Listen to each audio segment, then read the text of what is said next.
Bismillahirrahmanirrahim. Assalamualaikum warahmatullahi wabarakatuh. Selamat pagi, salam sejahtera bagi kita semua. Shalom, Om Swastiastu, Namo Buddhaya, salam kebajikan. Perkenalkan, nama saya Nabila Atipasahra dengan NIM 2209502 159 dari kelas PTIKG Angkatan 2022, jurusan Teknik Informatika dan Komputer, Prodi PTIK, Fakultas Teknik, Universitas Negeri Makassar. Pada pembahasan kali ini ada 5 topik yang akan dibahas, yaitu apa yang dimaksud dengan pendidikan dan kaitannya dengan prodi. Yang kedua yaitu apa tujuan pendidikan dan kaitannya dengan prodi. Yang ketiga, bagaimana hierarki atau hakikat pendidikan. Yang keempat, fungsi pendidikan. Dan yang terakhir, apa tuntutan pendidikan telah sesuai dengan prodinya. Baik, langsung saja kita masuk ke topik yang pertama, yaitu apa yang dimaksud dengan pendidikan dan kaitannya dengan prodinya. Pendidikan adalah suatu proses pembelajaran, pengetahuan, keterampilan, dan kebiasaan sekumpulan manusia yang diwariskan dari satu generasi ke generasi selanjutnya melalui sebuah pengajaran dan penelitian yang biasa dilakukan secara otodidak. Adapun kaitannya dengan prodi yaitu sebagai berikut, antara lain: 1. Menyusun rencana strategis untuk pengembangan suatu program studi. 2. Melaksanakan prosedur penjaminan tercapainya standar mutu kelulusan pada program studi. Topik yang kedua yaitu apa tujuan dari pendidikan. Tujuan pendidikan adalah untuk membentuk peserta didik yang berbudi, pekerti luhur, mencerdaskan kehidupan bangsa, beriman dan bertakwa terhadap Tuhan Yang Maha Esa, serta memiliki rasa tanggung jawab yang besar terhadap sekitarnya.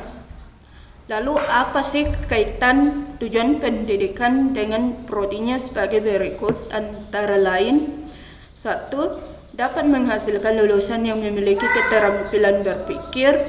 2. Mampu untuk mengembangkan pengetahuan dan teknologi.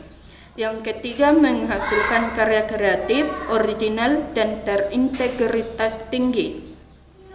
Yang keempat, mampu memecahkan permasalahan sains dan teknologi. Dan yang terakhir yaitu memiliki profesionalisme dan berintegritas tinggi. Selanjutnya yaitu topik yang ketiga, bagaimana hakikat atau hierarki dari pendidikan. Hakikat pendidikan adalah proses pembelajaran sebagai upaya untuk mengembangkan aktivitas dan kreativitas peserta didik dengan interaksi yang menghasilkan pengalaman belajar. Yang kedua, hakikat pendidikan itu apa saja sih? Yang pertama, mengenalkan peraturan dan menanamkan disiplin kepada anak.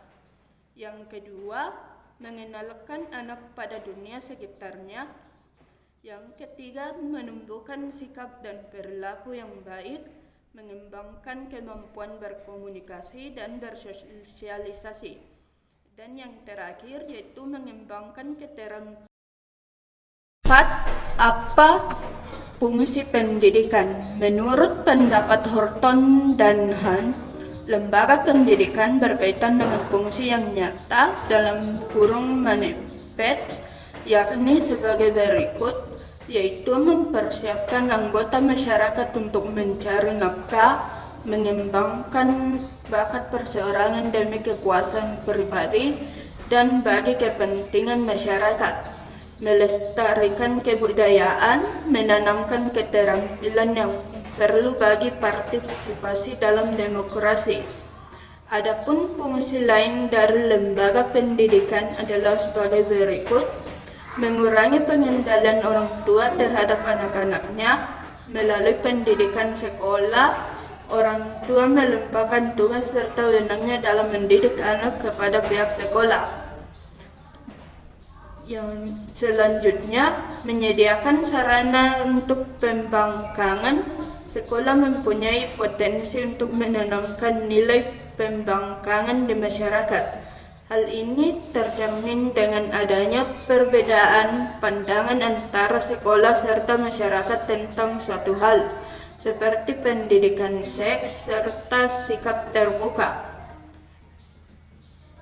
Yang seterusnya, mempertahankan sikap kelas sistem sosial.